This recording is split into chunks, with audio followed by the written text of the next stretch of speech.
A mensagem que o Senhor nos traz hoje. Nós sabemos que todas as mensagens que a Bíblia traz são importantes, não é verdade?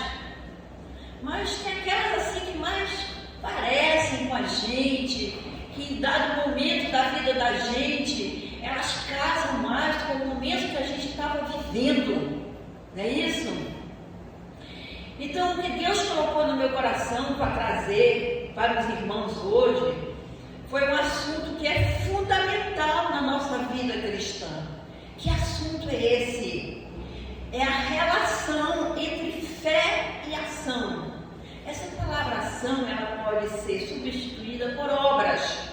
Nós vamos nos basear no livro de Tiago, capítulo 2, do versículo 14 a 26.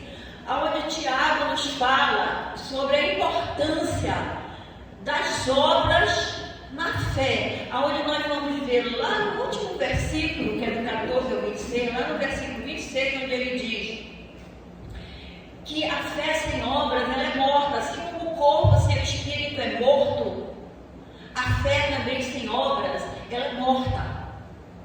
Então muitas pessoas, elas proferem a sua fé em Cristo, elas acreditam em Cristo é o Salvador, mas as suas vidas, elas não refletem uma genuína fé em Cristo, porque a genuína fé em Cristo, ela se revela através de ações concretas. Amém. E não só através de palavras. Então, antes de nós entrarmos nessa relação de fé e ação, aqui aonde Tiago nos coloca, nós vamos ver que a verdadeira fé, ela precisa de obras, porque nós temos obras vivas e nós temos obras mortas. E o que são obras vivas? E o que são obras mortas? Se nós formos ver aqui em Hebreus, capítulo 11, versículo 1, o que é que Hebreus nos diz? Hebreus nos diz o seguinte: ora, a fé é o firme fundamento das coisas que se esperam e a prova das coisas que se não vê. Então veja aqui o que é que ele fala nesse versículo, o que é a fé. Mas ele fala aqui da fé cristã, ele não fala de uma fé qualquer, uma fé vulgar do mundo. Ele fala da fé cristã, que ele diz que é uma confiança em Cristo que nós podemos ter, que nós podemos confiar na palavra dele. Nós podemos ter certeza de que a palavra dele é concreta, é verdadeira, é real. Essa fé, ela se manifesta como? Ela se manifesta através de nossas escolhas, através de nossas atitudes, através do nosso comportamento. A fé em Jesus, meus irmãos, ela deve ser o quê? Ela deve ser um estilo de vida. A nossa fé, ela não pode ser uma fé que hoje eu tenho, amanhã eu não tenho. Ela deve ser um estilo de vida cotidiano, todo dia. E essa fé, ela precisa o quê? Ela precisa dirigir, ela precisa nortear todas as áreas das nossas vidas. Por quê? Porque na hora de nós tomarmos decisões, nós precisamos ser norteados por alguém. E nós, como nos dizemos cristãos, nós precisamos ser norteados pela palavra de Deus, pela palavra do Senhor. Precisamos ser norteados por aquilo que nós acreditamos, pela nossa fé. Precisamos ter compromisso com a palavra do Senhor. Amém. A fé bíblica, ela vai, meus irmãos, muito além de acreditar em algo.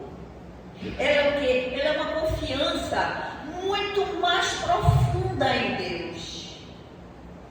Ela é o reconhecimento de quê? Ela é o reconhecimento da soberania de Deus sobre a nossa vida. A fé, ela tem que ser o reconhecimento da bondade, da fidelidade de Deus.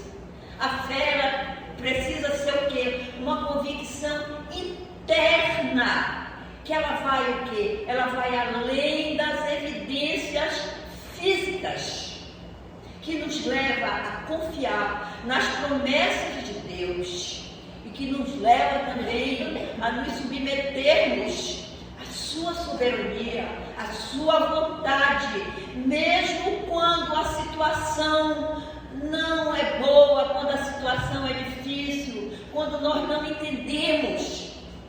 Nós precisamos confiar e ter fé. Existem coisas que Deus nos revela através da palavra dele, mas tem coisas que Deus, ele reserva só para ele, que Deus não nos revela. Essa é a soberania de Deus.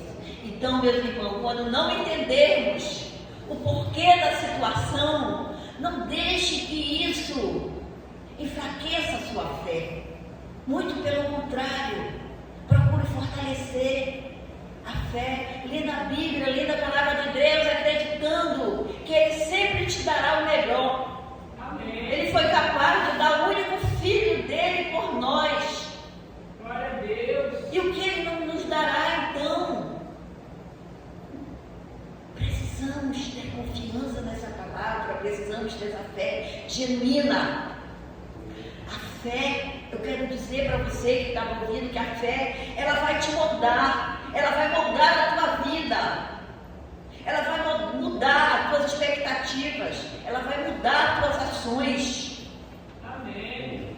Aqui em Hebreus, ele faz uma declaração de quê? Ele faz uma declaração bíblica que a fé é uma expressão de certeza, uma certeza interior, é uma convicção prática em relação à nossa esperança cristã. Como ele diz, de coisas que se espera, que não se vê. Então essa é a fé que nós devemos ter, a fé genuína. Hebreus, ele declara o quê? Que a verdadeira fé é aquela que confia em Deus em todas as circunstâncias, permitindo o quê? Permitindo ao crente que ele permaneça fiel a Deus em todos os momentos, mesmo nos momentos difíceis que você não entende porque você está passando aquela dificuldade, aquelas provações. Verdadeira fé, meus irmãos, eu quero te dizer que ela não se baseia, segundo aqui Hebreus 11, capítulo 1, ela não se baseia em circunstâncias visíveis, mas ela se baseia em que? Ela se baseia numa confiança na palavra do Senhor, nas realidades espirituais. Essa fé ela nos permite o quê? Ter um bom relacionamento com Deus. Glória a Deus. E aquele que tem um bom relacionamento com Deus, consequentemente ele terá também um bom relacionamento com os irmãos, com as outras pessoas. Amém. Porque essa fé lhe dará um bom testemunho de vida. Nós costumamos dizer que as palavras falam, né? Mas as nossas atitudes, os nossos comportamentos, eles falam muito mais do que as nossas palavras. Então, não adianta só de nós dizermos que nós temos fé, se nós não tivermos obras que confirmam a nossa fé.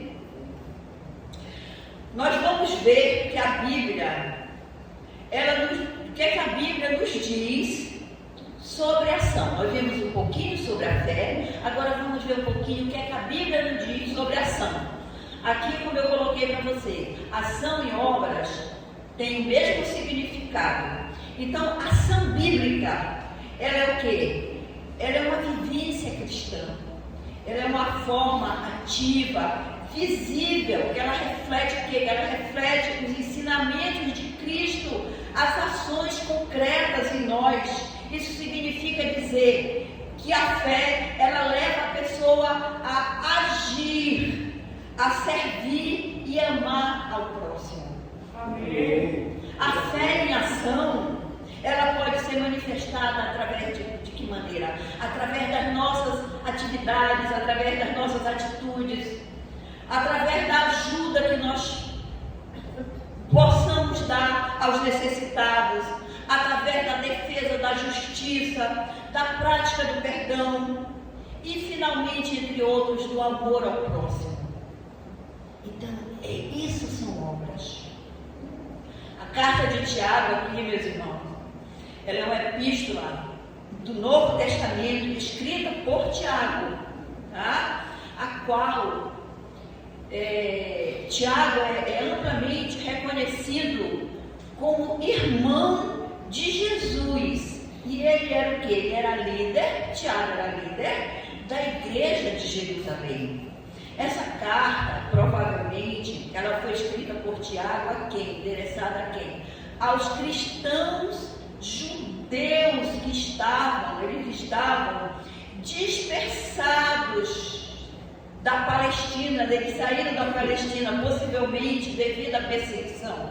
A perseguição de quem? A perseguição de Roma, a perseguição da cultura grego-romana, a perseguição judaica. Nós vamos ver aqui que os judeus, eles eram legalistas. Os judeus tinham 613 leis. Eles ainda tinham mais uma lei que não era escrita, umas leis que não era escrita, que se chamava Talmud. Chama até hoje Talmud. Então os judeus queriam que as pessoas, todos os cristãos, cumprissem essas leis dele. Inclusive a lei da circuncisão. Para o judeu, só tinha direito à salvação, só era salvo quem fosse passado pela circuncisão. Então, Tiago, ele faz esta carta num período em que a igreja primitiva, ela enfrentava essas perseguições que eu falei para vocês, da sociedade judaica e da cultura grego-romana. Tiago, como líder da igreja em Jerusalém, ele tinha o quê? Ele tinha a preocupação pastoral com a integridade e com a prática da fé dos crentes. Então, algumas coisas que os judeus impunham para esses crentes da igreja primitiva, Tiago, Paulo, ensinava que não era daquela maneira. E por isso os cristãos eram perseguidos pelos judeus.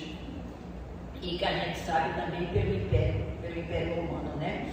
Nós podemos colocar 3 pontos aqui em que Tiago escreveu essa carta. 3 propósitos. Quais foram esses 3 propósitos que Tiago escreveu essa carta?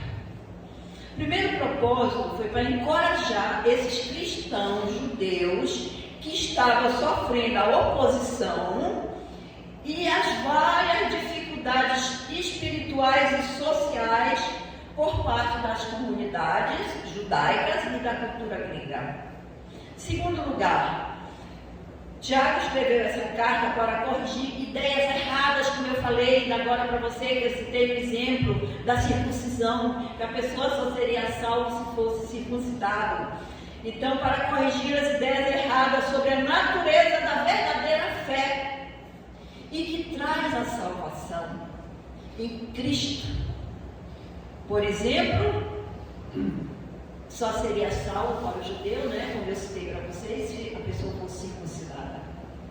Em terceiro lugar, Tiago escreve essa carta com o propósito de incentivar, encorajar e instruir os seus leitores com relação a aspectos práticos da fé, que envolve um modo de vida correto e as boas obras.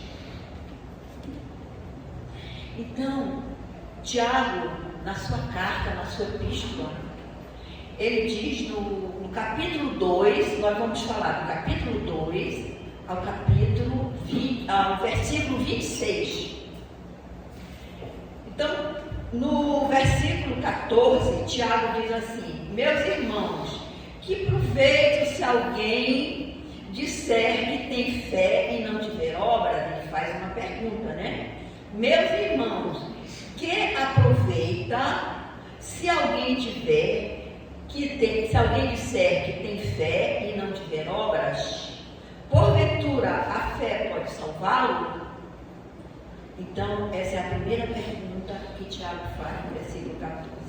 Então, o que é que Tiago está nos dizendo aqui? Aqui Tiago ele está perguntando: o que é que adianta ter fé e não ter obras? Não confunda, meus irmãos, obras com caridade. Embora a gente saiba que algumas obras são obras de caridade, envolvem caridade ao próximo, mas a palavra de Deus ela é muito mais profunda do que uma simples caridade. Obra, ela é tudo que o homem faz em obediência à palavra de Deus. Ela pode ser confundida com caridade, mas nós que conhecemos a palavra do Senhor não devemos confundir obras com caridade. A obra é tudo aquilo que fazemos em resposta aqui aos mandamentos de Deus, em obediência a Deus. Tiago, ele está nos dizendo que se alguém declarar que tem fé e não vive uma vida de obediência à palavra de Deus, esse tipo de fé não pode salvar ninguém. É isso que Tiago está nos dizendo aqui. Nós concluímos então o que? Nós concluímos que só será salvo aquele que confirma a sua fé através das suas obras de obediência ao Senhor. Glória a Deus. Amém. Aqui, passando para o versículo 15, Tiago faz uma pergunta. Ele diz assim: e se o irmão ou a irmã estiverem nus e estiverem com falta de mantimento cotidiano, versículo 16, e alguém de vós lhe disser: ide em paz, aquietai-vos e fartai-vos, e lhes não der as coisas necessárias para o corpo, que proveito virá daí? Então veja aqui que situação. Esse versículo aqui, nós vamos ver, explicar esse versículo, voltando um pouquinho aqui. No século I, a igreja ela era composta de pessoas muito carentes, de pessoas muito pobres, de pessoas desfavorecidas economicamente, socialmente. Eram as viúvas, eram os órfãos, eram pequenos agricultores. Poucas pessoas tinham recurso. E o que Tiago descreve aqui, desses dois versículos que nós vemos, o versículo 15 e o 16, vou repetir. E se o irmão ou a irmã estiver nu, estiver com falta de mantimento cotidiano, e alguém lhe disser: ide em paz, aquietai-vos e fartai-vos, e lhes não derdes as coisas necessárias para o corpo, que proveito virá disso?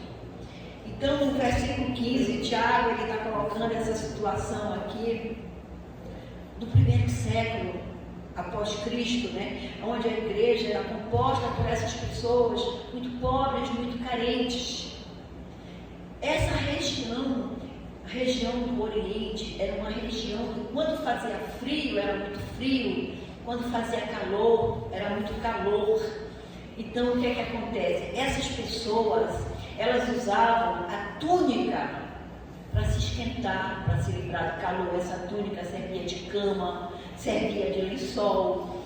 E como eles não tinham recurso, eles faziam o quê? Eles pegavam essa túnica, eles empenhavam essa túnica para conseguir dinheiro para comer, para conseguir alguma veste para vestir. Quando o Tiago fala aqui, que ele diz assim: e se o irmão ou a irmã estiverem nus, esse nus aqui não é despido, esse nus aqui é uma roupa apropriada para o frio, para o calor. É isso que Tiago está dizendo. Então veja que Tiago ele pergunta aqui no versículo 16, ele coloca uma situação, uma realidade de pobreza, e no versículo 16 ele coloca a situação, a reação das pessoas mediante essa pobreza, essa carência dessas pessoas.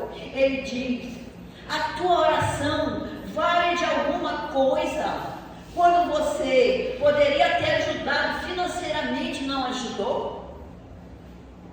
Tiago aqui está questionando a atitude das pessoas que poderiam ter tido amor ao próximo, poderiam ter ajudado, poderiam ter dado uma manta, uma túnica, um prato de comida para aquelas pessoas que não tinham.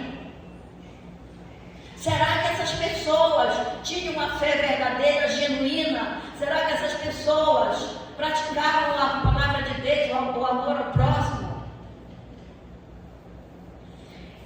Tiago, ele cita aqui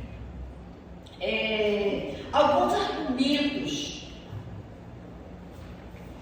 Ele cita 4 argumentos aqui, que vai até o versículo 26. O primeiro argumento que Tiago usa aqui é que a fé sem obras, ela é inútil, como nós acabamos de ver. Só professar que Cristo é Salvador, e se não tiver uma vida de obediência a Deus, não vai salvar ninguém. Sinto muito lhe dizer, mas não vai salvar ninguém. Deus, Ele vê a motivação do nosso coração. Quando eu falei ainda há pouco em caridade, por que nós fazemos algumas obras? Será que nós estamos fazendo algumas obras com a verdadeira motivação? A motivação de obedecer a Deus, a palavra do Senhor, de agradar a Deus, de glorificar o Senhor? Ou nós estamos querendo alguma coisa em troca? Nós estamos querendo barganhar com Deus? Então, Tiago aqui ele argumenta que a fé sem obra ela é a mesma coisa que dizer a um pobre: vai em paz, sem ajudar aquele necessitado. O segundo argumento que Tiago usa para mostrar que a fé sem obras é morta e inútil está no versículo 18, que ele diz assim: mas dirá alguém, tu tens a fé e eu tenho as obras. Mostra-me a tua fé sem as tuas obras, e eu te mostrarei a minha fé pelas minhas obras. Então aqui Tiago ele está fazendo o quê? Ele está fazendo um desafio para que se ache a verdadeira fé, se mostre a verdadeira fé através das obras. Mostra aqui que a tua fé não é verdadeira se não for acompanhada das obras. A única forma, meu irmão, de mostrar que a tua fé é verdadeira é através das tuas obras. Não há outra maneira. Esse é o desafio que Tiago faz, que ele mostra que a fé sem obras é impossível de ser verdadeira, essa fé. Tiago mostra que a fé só pode ser reconhecida através das obras. O terceiro argumento que Tiago usa aqui é no versículo 19, quando ele diz: tu crês que há um só Deus? Ele pergunta: tu crês que há um só Deus? Fazes bem. Também os demônios o creem e estremecem. Olha que forte. Tu crês que há um só Deus? Ele pergunta. Aí ele diz: fazes bem. Aí ele completa: também os demônios creem e estremecem. Essa afirmação de crer, meus irmãos, de crer em um só Deus, ela reflete um credo judaico bastante conhecido, chamado como Shema. Dá para colocar aí a palavra Shema?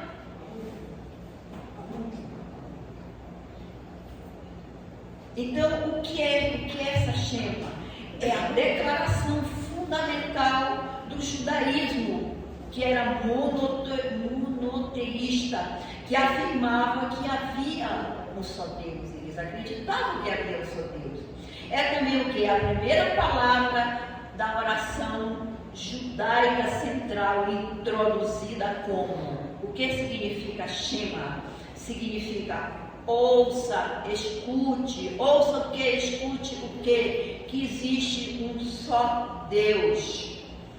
Mas eu quero dizer para você que nós precisamos reconhecer, além de que existe um só Deus, precisamos reconhecer que até o diabo, como falou aqui o versículo, crê nessa verdade que existe um só Deus. Forte, né? Muito forte essa afirmação de Tiago.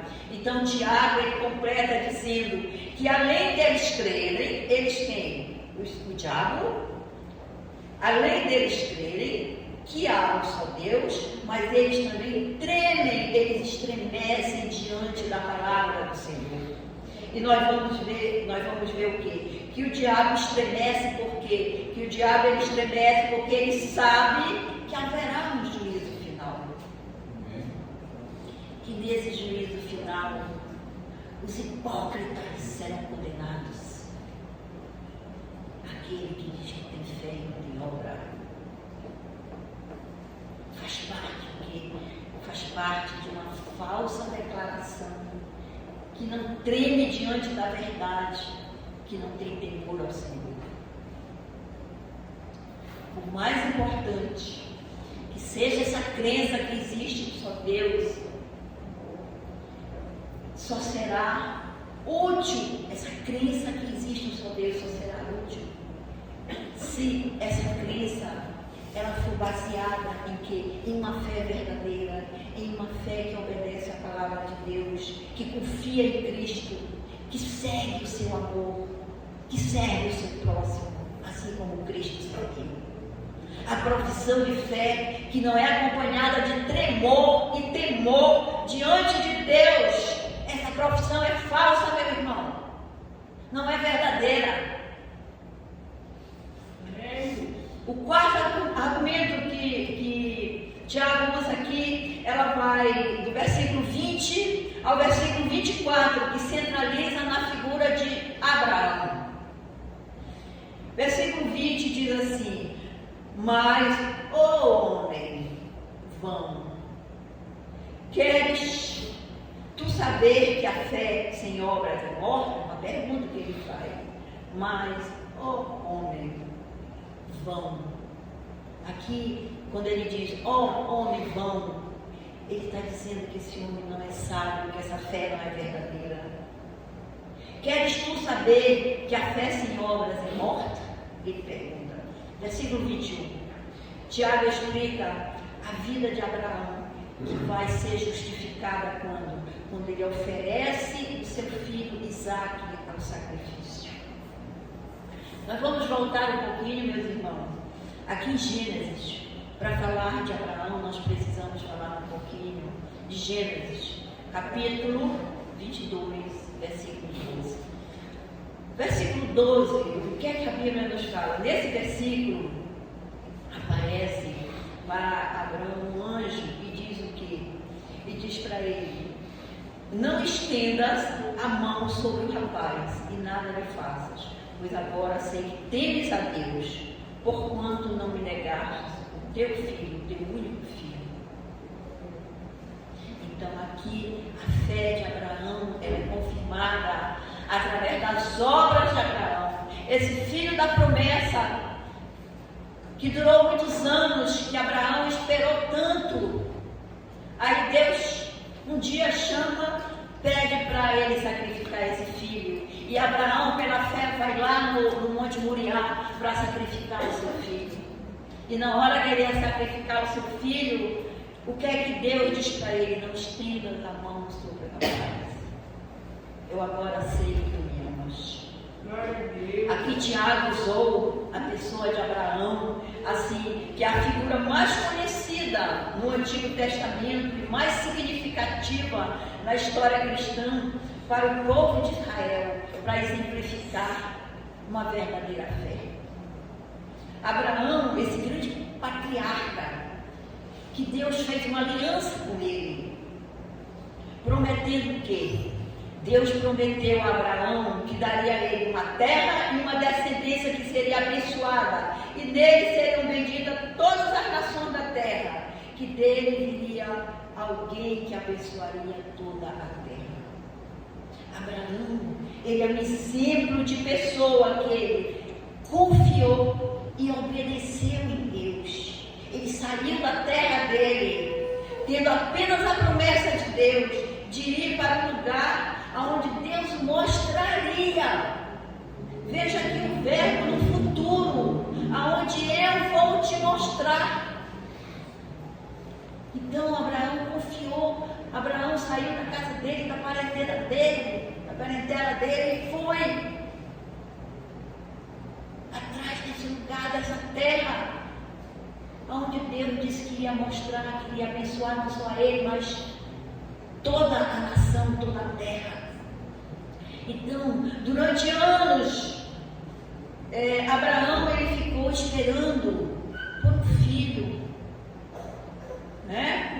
Então Tiago aqui ele está mostrando que essa fé de Abraão ela foi acompanhada por obras de obediência a Deus. Aqui Tiago ele relaciona três episódios ocorridos na vida de Abraão. O primeiro episódio nós já vimos, que está lá em Gênesis, capítulo 12, versículo 1, 2 e 3. Quando Deus faz a promessa, diz para ele sair da casa dele, da parentela dele, que ele teria uma terra prometida, que seriam abençoadas todas as nações nele. Segundo momento aqui, que Tiago cita, está no capítulo 15, versículo 5. Abraão está o quê? Está mostrando aqui a espera de Abraão pela promessa de ter um filho. E Deus então envia um anjo e diz para Abraão que Abraão estava cansado. Deus tira Abraão da tenda e diz para ele: Abraão, conta as estrelas do céu, assim será a tua descendência. Deus estava falando o que para Abraão nesse momento? Deus estava mostrando que Abraão, que ele teria muitos filhos, como são as estrelas do céu. E a Bíblia nos diz que Abraão creu.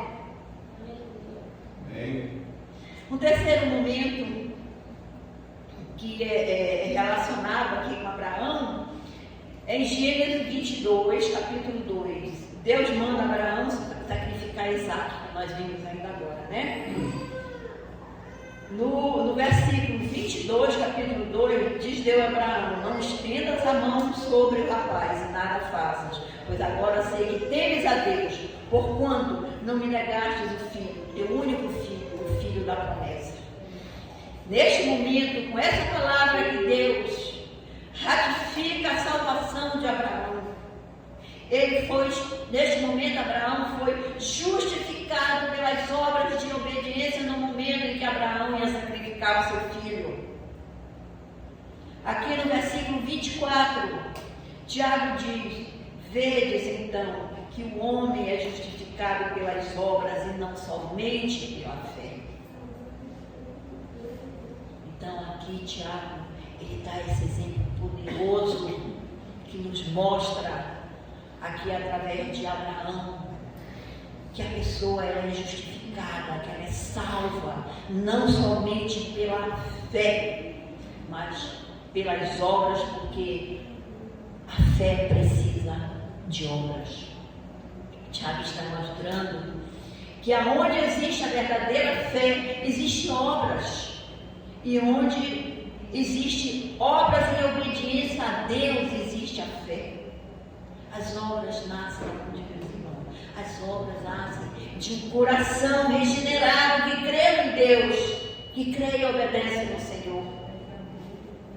Algumas pessoas praticam boas obras, não pela fé, não pela obediência de Deus, mas elas praticam boas obras tentando, como eu falei há pouco, barganhar com Deus, ganhar alguma coisa de Deus em troca. Estou querendo obter alguma coisa, e a motivação do seu coração é uma motivação errada. E essas não são boas obras que comprovam fé. A verdadeira obra, ela nasce de um coração crente, regenerado, que ama a Deus e que quer fazer a vontade de Deus. Fé e obras, elas andam juntas, elas são inseparáveis. Estamos quase finalizando. Faltam só 2 versículos, 25 e o 26. Então, o que é que Tiago nos diz aqui? No versículo 25, Tiago ainda nos reforça mais ainda a teoria de que obra e fé, elas andam juntas. O que é que ela nos diz? E de igual modo, Raabe a meretriz não foi também justificada pelas obras, quando recolheu os emissários e os despediu por outro caminho? Quem conhece um pouquinho da história da conquista de Canaã, vai entender aqui por que Raabe entra nessa história. Quando foi para conquistar Canaã, teria que conquistar várias cidades daquela região, e a primeira cidade era Jericó, aonde Raabe morava. A Bíblia diz que Raabe, ela era uma meretriz, mas apesar dela ser uma meretriz, ela já tinha ouvido falar nos feitos, nos milagres de Jesus. Então, o que foi que ela fez? Ela confiou que aqueles emissários, que Josué mandou 2 emissários para Jericó. Para quê?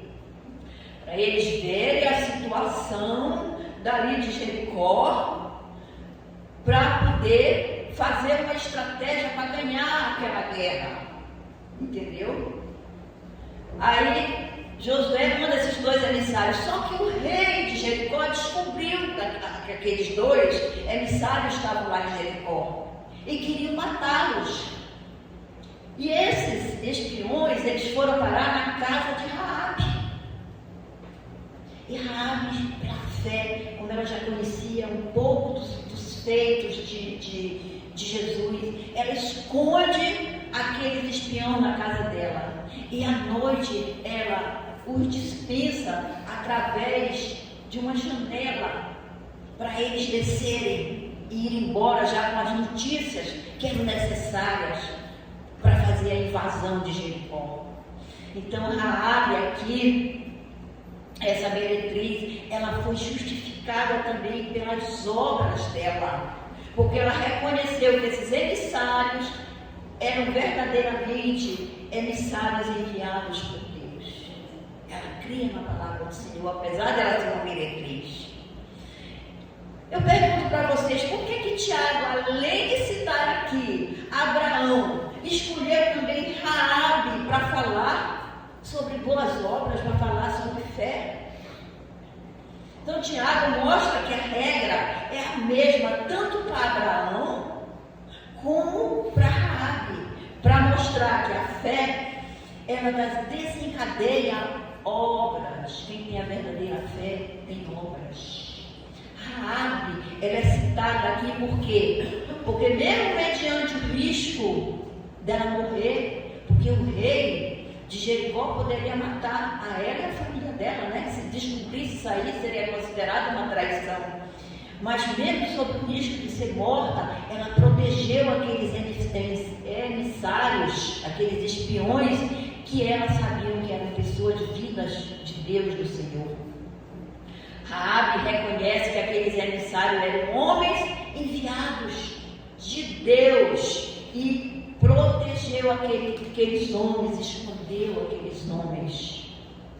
Então a fé de Raabe aqui, ela foi demonstrada aqui através de ação de proteger aqueles espias, que resultou do quê? Resultou na salvação dela e de sua família. Raabe é um exemplo de fé que pode ser encontrado em lugares inesperados, mas sempre se expressará por uma ação.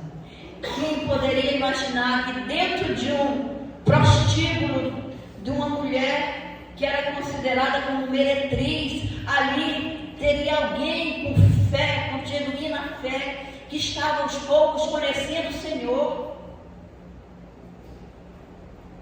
Mas, mais uma vez, se vê aqui que a história de Raabe nos mostra isso. Raabe, ela era uma cananeia, que ela acolheu esses espias israelitas, lá em Jericó. Qual é a importância disso aí? Nos mostra a importância da fé, da coragem, da transformação, através da crença que ela estava tendo em Deus, em Jesus, nas obras de Jesus que ela ouviu falar. A sua fé era uma fé ativa que levou Raabe a esconder aqueles espiões, a mentir, para proteger a vida dela, da sua família, dos espiões, para garantir a vitória sobre Jericó, a invasão sobre Jericó.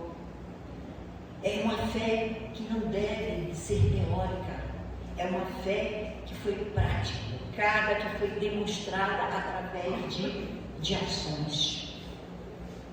Finalmente, meus irmãos, o último versículo, versículo 26. O que é que Tiago nos diz no versículo 26? Porque assim como o corpo sem espírito está morto, assim também a fé sem obras é morta. Então podemos dizer que obras são como o espírito do corpo e a fé seria o corpo. Há uma ligação íntima e inseparável entre corpo e espírito e entre fé e ação. Assim como o corpo sem o espírito é morto, a fé sem obras também é morta. Somos chamados não apenas para crer, mas também para agir. Nossas ações, meus irmãos, elas devem refletir a luz de Cristo no mundo. A fé que temos em Cristo deve ser e deve nos motivar a servir e amar e ajudar o nosso próximo. Por tudo que foi dito, por tudo que foi explicado aqui nessa mensagem de Tiago, que é uma mensagem clara, nós concluímos que fé e ação são inseparáveis. Não podemos afirmar que temos fé se as nossas vidas não refletem essa fé em nossas ações, em nossas obras. Que possamos, meus irmãos, ser cristãos não apenas que creem, mas que agem de acordo com essa crença, demonstrando amor, demonstrando compaixão ao nosso próximo, obediência ao Senhor.